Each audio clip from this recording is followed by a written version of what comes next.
this before in my life. This is what got me, this helped me a lot. This is the 1931 City Directory, Los Angeles City Directory.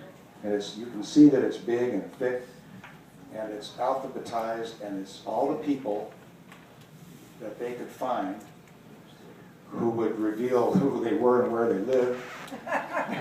And that's just about everybody, I guess. It's pretty big. And they're all here, the names, the job, pants presser, P-N-T-S-P-R-S-R, for instance. There are more pants pressers in Los Angeles in 1931 than any other job. They hadn't invented ready-to-wear, they hadn't invented drip dry or anything like that. It was wool, cotton, of course. The second job, well, all right. So it's people, spouse, family members, streets, many of which aren't there anymore. Names you never hear anymore. Well, why that is, I don't know. And you go through sections like you will come across the Japanese, many names beginning with M in the Japanese. So then there's a whole, oh, I see the addresses. They're all concentrated in Little Tokyo, what later was called Little Tokyo. Or the Russian Molokan people. It was a cult that lived on the Aliso Flats over across the river.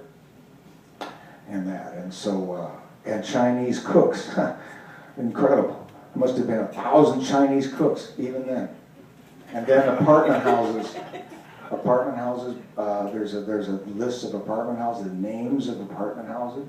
Oh boy. So did you go through this and like look at names, and then that would just inspire like a story? I started the reading name and the profession? I started reading it, and I got so into it that I didn't, for about 2 months, that's all I did.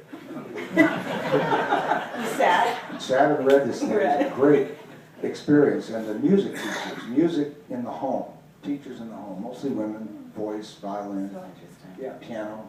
Lunchrooms in the home, because this was 31, so the Depression was on. And so you have a lot of these little peripheral jobs, like sandwiches in the home. So I thought, okay, my guy in Hollenbeck, my little requinto player, goes every day, Graciella's Squeeze In. That's right, that's in there. It's in there. That's in the book. Right, yes. That's in the book. She ate her way in. Yeah, and his mother takes him to the Mexican hospital behind Evergreen Cemetery. There were 2 Hispanic doctors in Los Angeles, 2 only, and they ran this little Mexican hospital. That's here, so I put that there. And the names. By the way, the Klan, the Ku Klux Klan, was on Spring Street. They had an address and a phone number. You could call them up. Call up the Klan. Isn't that something? Where did you find this? Oh, and I want to say churches you never heard of that don't exist anymore. Faith cult churches. The Church of the Rapid Bible. So I put that in one of those. It's fantastic. So a friend of mine, he calls himself Mr. Jalopy.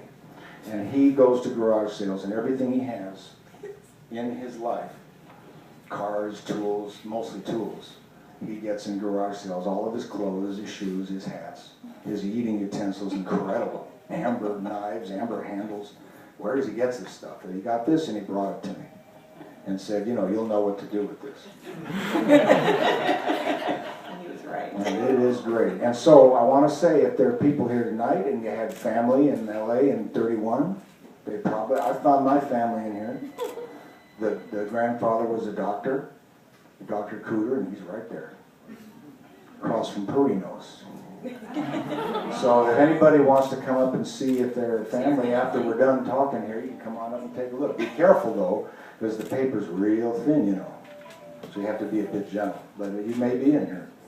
That's right. I found a friend, a Sicilian friend, his grandfather was a baseball player in East LA, in Belvedere.